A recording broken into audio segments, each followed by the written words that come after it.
بەڵام من زیاتر لەسەر ئەم بابەتە قسە دەکەم لەگەڵ میوانەکەم بەڕێز دکتۆر ئاراس عەبدوڵڵا ڕاوێژکاری یاسایی و شارەزا لە پەیوەندیانی و دەوڵەتیەکان کە لێرە لەگەڵما دکتۆر ئاراس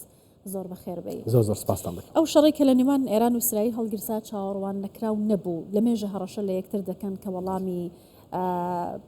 دەستێژەکانیان بۆ سەر یەکتر دەدەنەوە، بەڵام پێت وایە کە ئیسرائیل بۆچی لەو کاتەدا ئەم شەڕی دەست پێ کرد و ئامانجی سەرەکی ئەو لاوازکردنی بەرنامە ئەتۆمیەکانی ئێرانە یا ئامانجی دیکەی لە پشت؟ هەر لە سەرەتاوە لە دوای 7 ئۆکتۆبەر گۆڕانکاری لە ڕۆژهەڵاتی ناوەڕاست لە ڕووی برانزی هێزەوە ڕوویدا. ئەوە بوو سەرەتا شەڕەکان لە شەڕی بۆ وەکالەتەوە لەلایەن ئەو گروپ و میلیشیانێکەوە لەلایەن ئێرانەوە پاڵپشت دەکرا دەست بە ئیسرائیل و بەڵام قۆناغەکە چۆتە بارودۆخەکی ئاوهەوا ئێستا لەبنانی ڕاستەوخۆ دوای نەمانی و بێهێزکردنی ئەو میلیشیا و گروپانێکەوە لەلایەن ئێرانەوە سەپەرشتیەکران ئێستا پێکدادانەکان بۆتە پێکدادانی ڕاستەوخۆ لە نێوان ئیسرائیل و ئێران. چ بنەمایەکیش بکەنە ئەساسی ئەو لەدانا بە تایبەتی بە تەئکید لە ئێستادا بێتە ئەوەی کەەوە بڵێن نەهێشتنی پێگە ئەتۆمیەکانی ئێران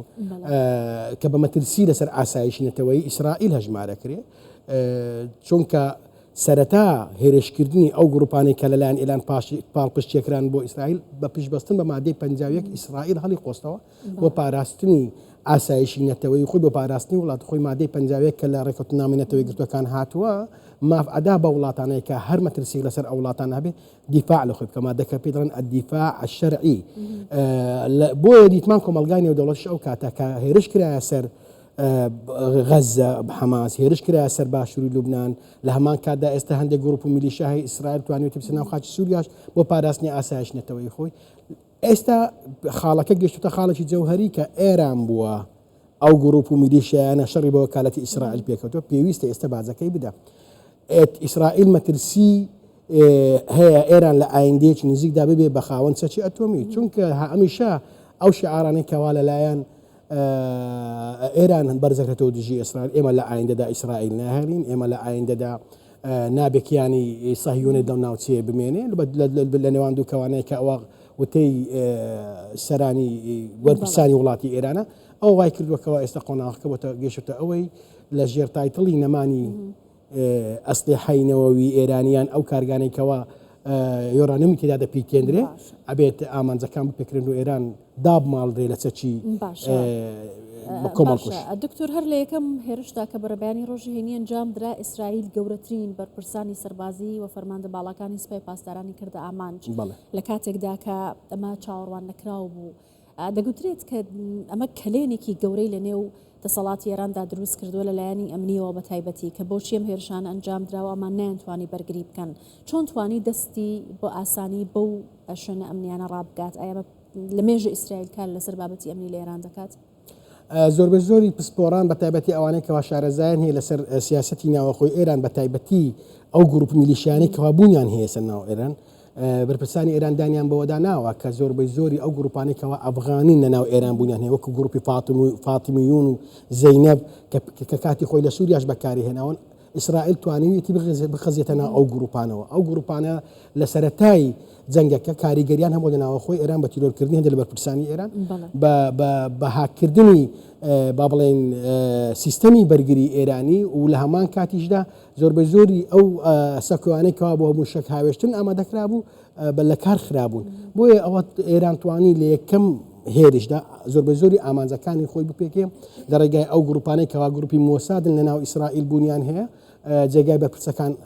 دەستنیشان کرابوو، دەیانزانی ئەوەی لە ماڵە لە ئیسراحەتە شوێنی دەستنیشان کرابوو، ئەوەی لە کۆبوونەوەی شوێنی دەستنیشان کرابوو، ئەو وای کرد ئیسرائیل بتوانێت لە قۆناغی یەکەمی هێرشەکاندا زۆرترین ئامانج بپێکێ. بەڵام ئەگەسەی بکەین دوای ئەوەی کەوا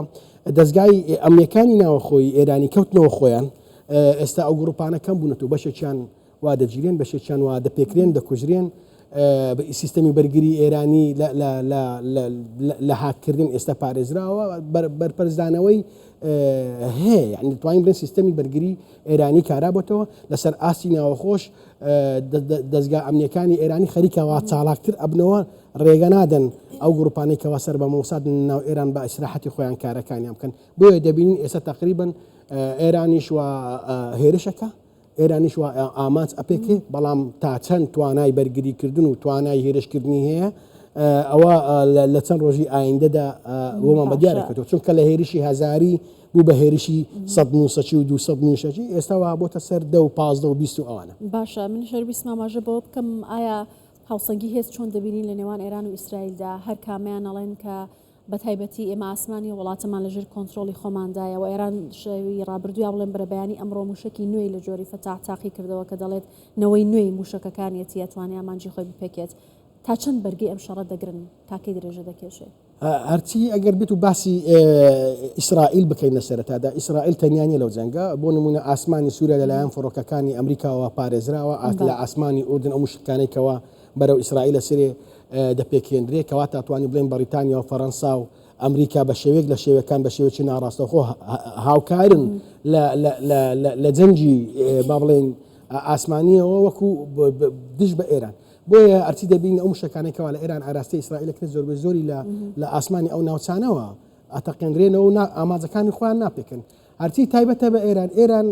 هیچ حلفێکی ڕاستەخۆی عسکەری لەگەڵ هیچ وڵاتێکانیە بۆ نمونە هەندێ یعنی ئیتیفاق و ڕێکەوتنی لەگەڵ پاکستان یاخود لەگەڵ سین لە رووسیا لە بەنسبەت هەواڵگری و گۆڕینەوەی زانیاری یاخود سوودوەرگرتن لە تەقەنیەی سەربازی لە زیاتر لەو بابەتانە نییە کەچی ئەبین ئەو گروپانش تاوەکو ئێستا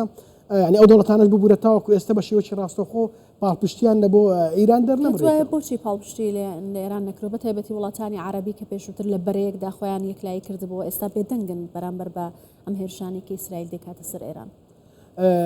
ئەوان باش ئەزانن ئەو هێرشە بە سپۆنسەری ئەمریکا لە ناوچەکە ئێرادەیەک هەیەکەوە یان ئەوە تێ دەبێت ئێران بە تەواوی تەسلیم بە ئیرادەی ئەمریکا ببێ پێگەنە ئەتۆمیەکانی نهێڵێ دەوڵەتی قوڵی ئێرانی کە خۆی لە سوپای پاسداران و دەبینێتەوە نابێ بوونی هەبێ ئەگەر هاتوو ئێران ڕازی بوو بە مرجانە لەوانەیە حکوومەتێکی لاواز لە ئێران کۆماری ئیسلامی لاواز بە شۆشی لاواز لە ئێران بوونی بێنێتەوە لە حالەتدا کە ئەگەر هاتوو ئەوانە ڕووی نەدا ڕژێمەکە لەبەر مەترسی لە ناوچووندا لەوانەیە گۆڕانکاریەکە بێ هەرچەندە بەریتانیا و فەڕەنسا هۆشداری ئەدەن ئەڵێن ئێمە لە کاتی گۆڕانکاری لە عێراق لە کاتی گۆڕانکاری لە لیبیا نەمانتوانیوە ئامانجەکانی دیموکراسی لەو ناوچانە بەدەست بهێنن ئەوش وای کردەوە ئەمریکا تاوەکو ئێستا بە شێوەیەکی لەسەرخۆ بە شێوەی ڕاستەخۆ نێتە ناوجەنگەکەەوە ئەگەر بژاردەی یەکەمی جێبەجێ کرد کە دوێنێ شەو خامانەیی ئەوەی ڕەفز کردەوە بە هیچ جۆرێک ئامادەی نەساژش بکەن بە هیچ جۆرێک ئامادەنینە دەستبەرداری بیتاندنی یۆرانیۆم بوون و ئامادەشن بەرەنگاری ئیسرائیل و ئەگەر ئەمریکاش بێتە ناو